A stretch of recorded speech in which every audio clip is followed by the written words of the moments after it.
All right. Well, good evening, everybody. And I owe you all an apology. When I recorded our last lecture, I thought I had us covered for the next week or so, and I realized I actually recorded the intro and then the 1, 2. And I should have recorded was an intro and 1, and then chapters 2 and 3. So I apologize for that. I'm going to catch us up on the last 4 chapters, 3, 4, 5, 6. So real quick, thank you guys. I know a lot of you have been emailing me when there are concerns. You have texted me as well. I'm totally fine with that. Please, again, I have a lot going on with various things with the kids, with the job. I sometimes am late getting to these emails here on IUPUI's email, so do not hesitate if it's urgent to go ahead and text me. I have no problem with that whatsoever, okay? So real quick, guys, covering chapters 3, 4, 5, and 6. 3 is a great one, and it's really the one that's going to kind of lay out where your role could be if the hospitality and the hotel side and the hospitality is where you want to go, okay? What I love about 3 is it kind of lays out what an office looks like. Now, keep in mind, hotels are as various as anything else, right? You have your full service hotels, you have your select service hotels, you have boutique hotels, you've got convention center hotels. So no two hotels typically have the exact same office. So keep that in mind. So some of the things you guys want to keep in mind as you go through this chapter, it's wonderful laying out the variety of roles that are out there. So again, I always say, look at the two, I guess where you want to go, the things you're most interested in, find out where those responsibilities lie. So again, in a full service hotel, you're going to see the whole breadth of opportunities and roles. Everything from your director of sales, your sales managers, your assistant sales managers, your client services, again, everything from banquets to front desk operators to, again, housekeeping, onto marketing departments, HR, what have you. They're going to have the whole gamut. There's going to be a huge amount of staff. If you go the select service route, and if we, I know I haven't talked about this yet, but it's in the book. So your full service properties are going to have just about everything you could want in a hotel, right? They're going to work with convention centers. They're going to have meeting space. They're going to have food and beverage functions. They'll probably have a bar or restaurant on site. Typically, those hotels are near either major attractions or in the heart of downtowns, okay? Full service, meaning they can do just about anything. Your select service hotels are typically like what you would see at a Hilton Garden Inn, a Holiday Inn Express, Spring Hill Suites by Marriott. Those are select service, right? They have selected certain services that they're going to use in their hotels for what is around them. A lot of times, those are also called business traveler hotels, right? They're not having huge groups. They're not doing a lot of catering functions, right? If they have a huge group, it's probably going to be a sports team that's in town. Maybe it's a good sized meeting, but chances are they're looking for the business traveler to fill up their hotel. And those select services then are going to be what's most important to their travelers. Now, when we say select service, typically you're looking at a smaller staff size. You may have a director of sales, and then you may have one sales manager, or you may have no other sales manager. It's one director of sales.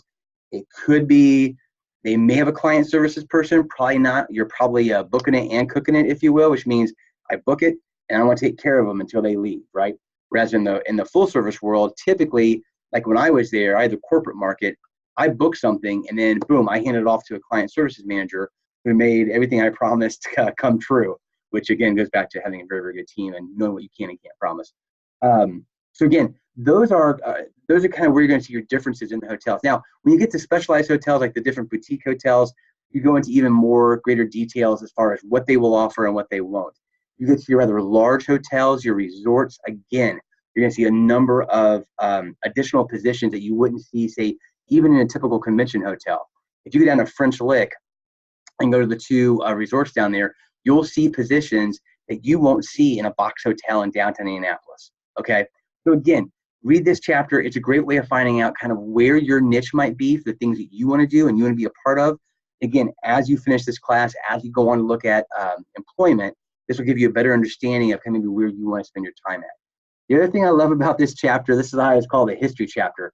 They talk to you guys about how the filing system used to be and how it currently is. And they go back and show you guys the paper files, or what they sometimes call tickler files. It's where we kept everything from a standpoint of not only where contracts were put, any notes were put, but then how you would organize your files, go back and call people. So I might make a prospecting call to somebody that said, don't need anything right now. I put a note in there, and they drop into the if what is it? This is September. We drop them into November, and when I get to November, I look at that file, and that's the people I call. Very, very old school. I would be 99.9% sure none of you will be working in paper files. You guys will be working on a system like Delphi, which is or Sales Pro or Salesforce, depending on which version everybody goes with. But right now, even your select service properties that typically don't have a robust budget for these kind of items has some sort of CRM system, right? A recording area where we keep all of our information from. That is vital, okay, you guys? That will be your Bible if you go into the sales world, and even if you go into the client services, right?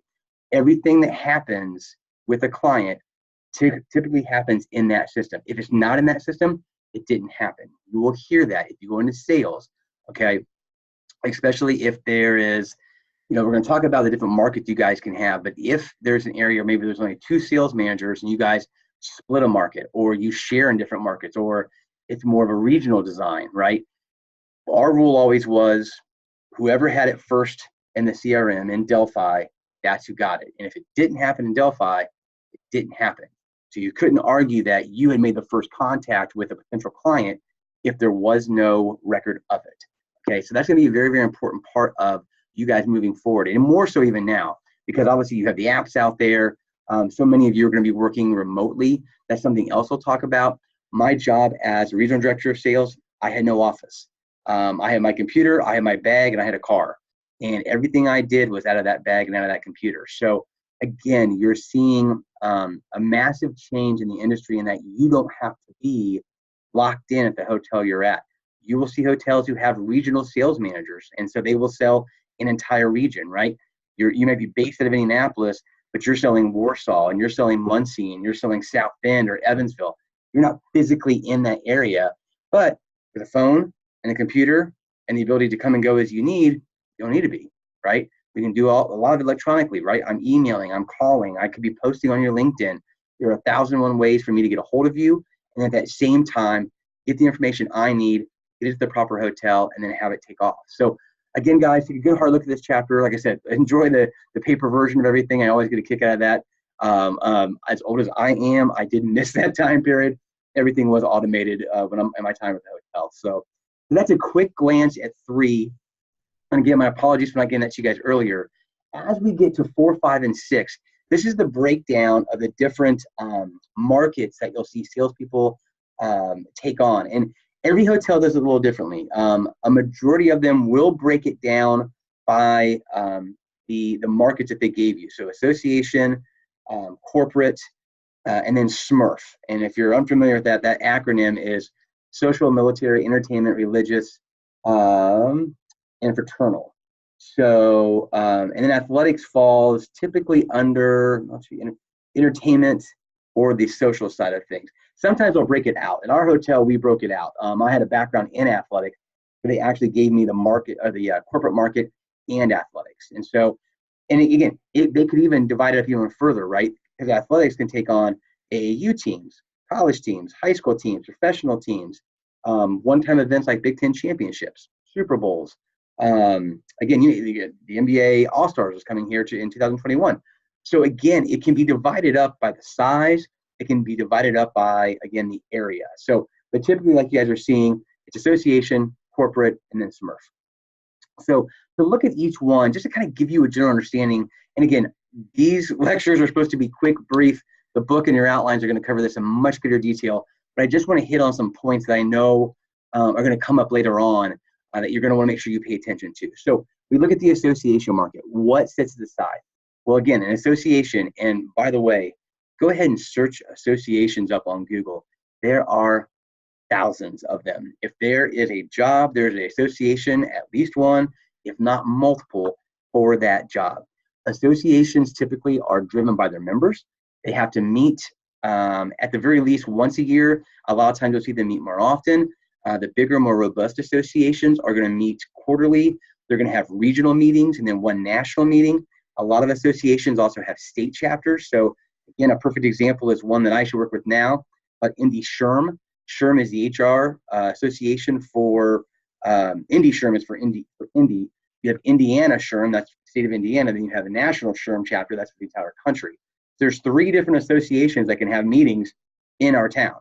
And actually one of them has a huge statewide conference that was this year held between the JW and the Convention Center.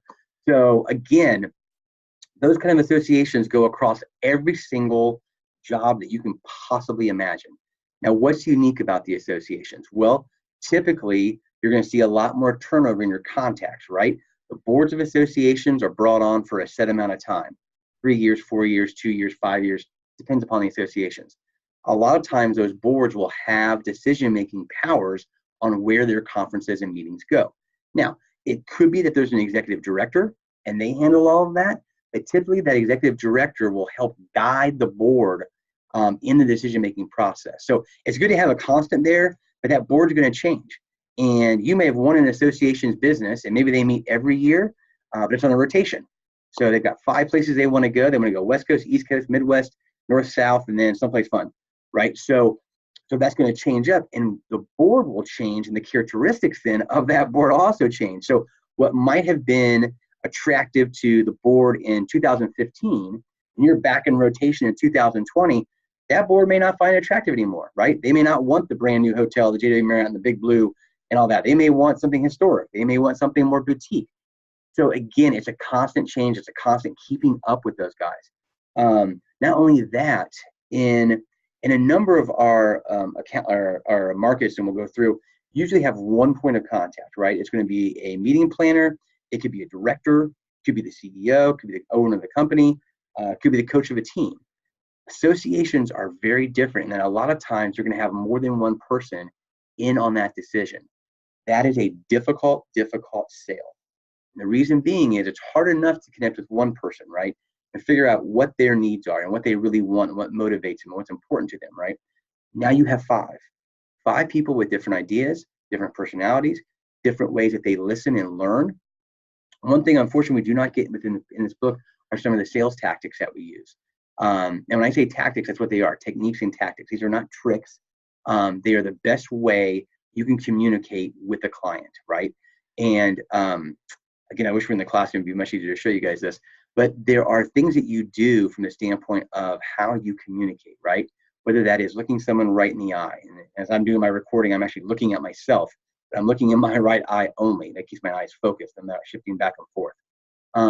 When I talk with somebody, I'm listening to the words they're saying. You know, are they trying to paint a picture? Are they visual? They need certain data. Therefore, you know, are they auditory? Are they kinesthetic? They want to know how the room feels when I walk into it. What do I feel? Is it warm? Is it cold? Is it loud? You know, what is that? It's emotional, if you will. It's physical. So again, you'll learn those kind of things. But with 5 people, say in an association, you're trying to pick out. Everyone's going to be a little different, right? And so one story I always tell, I had to do a tour actually for one of our associations that were coming in. It was a professor that actually was going to be the decision maker, and so I was filling in for our association market sales manager. And if you guys can't tell, I talk with my hands. I'm very emotional. You'll see me kind of even lunge towards the camera when I'm talking to the computer. I'm loud a lot of times. I'm louder, if you will. But I talk and I'm excited about things, especially when it came to selling my hotel. The moment I came out to meet this gentleman, automatically I could tell, number one, he talked very softly. Number two, he made eye contact just a little bit, but also was very reserved. And I realized very quickly that my form of communication was not going to work with him because it wasn't the way he was giving information. So my assumption was that it was not the way he wanted to, he wanted to receive it the same way. I had to slow myself down. I had to talk very calmly. I did not talk with my hands as much. I lowered my tone, and I was much less excited and exuberant as I normally am on a tour. We ended up winning that piece of business. I hope it has something to do with the way that I presented our hotel. But for me, it was almost painful to have to change the way I do things. But that was how that person took in information. It was key for me to understand that and then present it accordingly. So that's something that hopefully, as you guys go through IUPUI, I'm hoping there are sales classes you can take. If not, you can always call me. I'm happy to give advice in that particular world. Again, I've been in the sales world for more than 24 years now. So again, just some little things you have to pick up. So the association market, very unique, very important to keep in contact with them, right? Because they usually are rotating. If you've got a big association, you've got members all over the country, they're not going to want to come to the same place all the time Because what happens is it's unfair to some segment of their membership, right? If you only go to the Midwest, the people in the West get upset because they're having to travel the furthest. If you go to the West Coast, the East Coast people are saying, good God, that's a 3-hour flight. It cost me $4,000. So they're going to move it around so they can best take care of their membership. Or it might be that a majority of their membership are in said location, so maybe they do hold it there all the time. It'll vary, okay? The association market is both a huge challenge and an absolute blast to be in. But it takes great patience, and you're playing a very long game because you might get them this year, and you might not be in rotation for 7 more years. But you're going to want to keep in touch. You want to make sure they know about you, and that when that 7 years comes back around, they call you when they come to this area. So that kind of gives you a little bit on the association market. Like I said, again, I'm giving you a quick glance over. The book goes into greater detail. I want you guys to make sure you read that. It's going to help you on the test and on your assignment. Because of the corporate market, vastly different, right? The corporate market, I'm going to back up. Sorry, association means, we talked about it once before. You'll have your annual meetings. Then you also have regional meetings. You have technical meetings. If it's an industry that is seeing a lot of change in laws or in practices, you can have quick meetings for those. So again, the association market is a tough one in the sense that you always know an annual meeting is probably coming, but then you need to dig deeper is for those regional, local, and specialized meetings, okay? So that wraps up the association market. On the corporate market side, this one is also a tough one only because the corporate market changed drastically after 2008 when the economy crashed. It used to be you had a number of full-time meeting planners on staff. What happened when the economy crashed, one of the downsides for the hospitality industry was, everybody quickly cuts a few things specifically when we're trying to cut budgets, right? Travel usually gets cut and meetings usually get cut because they're looked at on as not having an ROI. There's no return on that investment, a lot of companies think. I would argue something differently, but again, I'm coming from the industry. So that being the case, what happened was when they started to cut things away to save budgets, meeting planners were one of the first people to get cut. They didn't have an ROI. If there were no meetings, there was no reason to have the meeting planner, right? So what was happening then is that companies then were basically, if they had to have a meeting, it was going through administrative staff. It might go through the director or the manager who has to run that particular meeting. These people did not have the background or the understanding of how the meeting world worked. When I was in that position, 2008, 2009, 2010, we became educators as much as we were sales managers because you had to explain to them what this was all going on. They didn't understand clauses in contracts. They didn't understand why it was important that we had numbers ahead of time, or that room setups were specific for certain needs, or that you had to think of AV in advance. And no, by the way, you can't just plug in your computer. There's a charger plug in the outlet. When we do food and beverage, there's a certain minimum you have to hit. And if you don't hit it, we charge you the part you were short. So there's a lot of educating those individuals as far as to what a meeting entailed, because for the longest time, they had nothing to do with it. Now, obviously, that was 10, 11 years ago. And so you're seeing a definite experience level now with those. A lot of times we have multiple roles, right? They could be an administrator, but then they're also handling travel, or HR is also handling meetings. So you're seeing a much more educated group. But at the same time, the diversity among types of meetings that the corporate marketing can have are unbelievable. It could be anything from a product launch. It could be training sessions. It could be client meetings, and everything in between. So when you guys go into that, what I always loved about the corporate market was everybody was a potential client, whether it was the lead admin, whether it was a manager, whether it was a director, the CEO, the CFO, all of them could have a reason to call a meeting. Your C-suite level could be calling strategic meetings, budget meetings. Sales manager or sales directors all the time could be having meetings. Hey, the strategy just came down from above, and now I got to make sure you guys all understand it. Or we're doing sales training, or we have new product launches. You have to understand what it is. Maybe something's technical. If it's technical, we're bringing our clients in so we can educate them as well. I love the corporate market because everybody I talked with had the potential for a meeting. So again, on the corporate market side of things, that's from a meeting side. One other element I want to talk about on the corporate side, especially if you go into the select service, is your business travelers. There's another reason why everybody's a client. And the one example I always use is we had a hotel down in Springfield, Illinois, or not Springfield, Illinois. It was near Centralia, Illinois. It's way down in the middle of nowhere. It's in the sticks. But this hotel had a number of manufacturers around it. Well, they were bringing in new employees. They were bringing in management to oversee things. They were bringing vendors who sold them things. They were bringing clients who bought things. And my sales manager there had to know everybody because you never knew who was going to have someone coming in. And so she was amazing. She met one person, she'd ask them to introduce them to somebody else. She met that person, we introduced them, we'd go to association meetings. We would go to anything chamber-wise, anything on the social side where there could be a corporate entity there, she was there. And her list of contacts was, 18 pages long. So she really understood the fact that, again, anybody can book these meetings, in that case, anybody can book an overnight stay. Because in her world, a meeting was great. Couldn't be more than about 15 people, that's all their meeting space held. But the onesie, twosie, threesies, people coming in on a regular basis, hey, someone's got to come in for 2.5 months because we have a new product coming online and they're doing the training of our team and it takes that long. That's one person staying for 2.5 months. That room is filled. Maybe it's a team of 4 that's coming in. And she finds 2 other groups that are bringing in some kind of training session or some kind of product development team, or there's a project they're working on. This wing of the manufacturing is being changed. And so there's a team of 15 people in here who are making that change. She's got them for 3 months. Those kind of things are what she looked for. So the corporate market I always found very fascinating, just because it seemed like everybody had a potential need. And so you were always digging deep, digging here and wanting to know somebody new. So again, that kind of touches the corporate market. The last one I want to touch on very briefly is a Smurf market. It's a fun market for the reason, again, social, military, entertainment, religious, fraternal. And again, that includes athletics in there as well. Sometimes the social is sports. It's a fun market because it's a variety. It's never the same thing twice. You could have a military reunion group coming in of World War II veterans who, that's an amazing group if you ever get one of those. Then you have a sports group coming in, and it could be an AAU tournament. It could be the Big Ten championship, and we've got Wisconsin coming in to play Michigan State. It could be the Super Bowl, and now you're working with all kinds of entities. It could be the NCAA Final Four, which is a blast to have.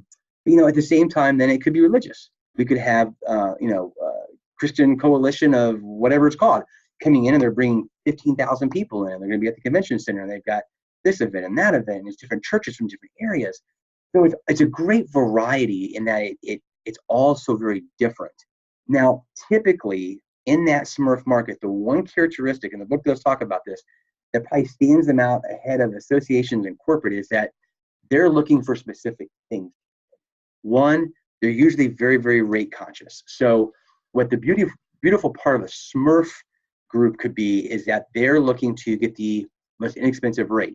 Well, for a hotel, that's good and bad, right? If they want the most expensive rate during our high volume season, it's not good. We're probably not going to take them. We're probably going to, they won't be good enough piece of business. However, if they're flexible, and hey, in the Midwest, when are we always trying to book? December, January, February, and March. Those are the cold months, right? You got to get people in. If we can say to them, hey, if you're willing to come in February, and why wouldn't you? Because all of Indianapolis is connected by walkways that are enclosed and air conditioned. Why wouldn't you come in and pay $99 a night? Even though it's going to be cold here, we can still take care of you. We can still give you the same kind of Hoosier hospitality. You can still go out to the restaurants and go to the different places, but you're doing it for a very controlled budget. So that's usually important. A lot of times, the Smurf market will have a very family orientation to it. Religious is usually bringing families. Sports teams, typically, it's going to be an adult with a child, if not the entire family coming. Military functions are very similar. Fraternal, again, if it's a fraternal Order of Eagles, if it's the VFW, they're typically bringing more family. So again, the big difference here that you may not see in corporate and associations is you may have to come up with social functions as well. Yes, those entities may be having meetings. Again, fraternal, I can definitely see that where they're almost like an association in some ways. Well, they'll have a meeting, but a good majority of it's going to be social, right? They're going to have a dinner, they're going to have a luncheon. They might have spouses want to be able to go someplace while the meeting is going on. It's definitely, sports can be very much that same way where, yeah, they're going to be at the convention center playing volleyball for 8 hours, but what is the other one parent's taking them there, and the other parent's taking the other kids around downtown. You want to be able to make sure that you can lay out what there is to do. So again, fully planning that experience, and whether you're on the planning side from a conference services or from the sales side, it is incredibly important to understand what their needs are. As sales managers, I found out very quickly if I was able to show them that we offered more than just a bed, and a dining experience, say, hey, look, you're close to this. And my understanding is your team's going to be playing on this hour, this hour, and this hour. You've got a gap on day 2 of 5 hours. Hey, you can walk over to Victory Field. You can walk over to Lucas Oil Stadium and get a tour. You can you can walk to the mall. So able to kind of lay out advantages that were maybe outside the hotel, but we're going to help make their lives easier. That Smurf market, you've got to think that way a lot of times.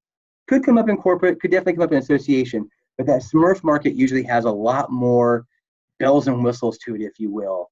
And like I said, they're very unique, right? I mean, you get, oh gosh, we had scrapbookers coming in, right? So they need 3,000 square feet, tables, and oh, by the way, they're cutting up and doing small things, and there's going to be stuff laying on the floor, and you got to make sure your staff can clean it up when they're done. And by the way, they need light, and they're going to do it till 2 o'clock in the morning, and they don't need much food and beverage, but they need a ton of space.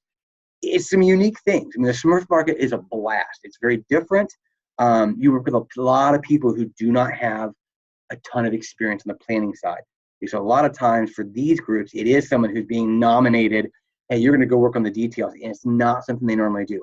You will on occasion get great planners and whatnot, but typically it's someone being taken from one role, dropped into this one, they've got to figure it out. So again, you are as much an educator as you are a sales manager or a client services person. Guys, that got us through 4 chapters. I hope it was helpful. Any feedback you guys want to give me, I will absolutely take. If there are additional examples that you want, again, don't forget in the book, go to the web examples. Make sure you go online, look at the things he's put out there. They're fantastic. They will bring the theory of the book to life. They give true examples, okay? So I will talk to you guys next week. Have a great week. Again, if you need anything, don't be afraid to text. Don't be afraid to email.